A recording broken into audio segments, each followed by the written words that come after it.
In this video, I'm going to share to you on how we can enable the on-screen keyboard. So let's get started. First is you just need to click on the start button and click on the settings icon.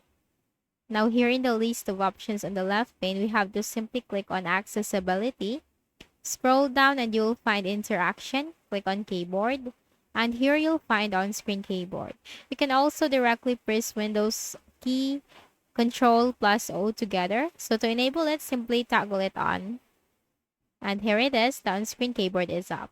You can also directly search for on-screen keyboard on the Windows search bar. And if you click on it, this will be enabled like this. And you can now use the on-screen keyboard.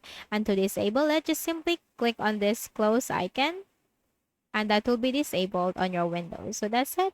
That's how you can easily enable the on-screen keyboard. So I hope this video helped you, and please do not forget to hit the like button and subscribe to this YouTube channel for more tutorials like this. Thank you for watching.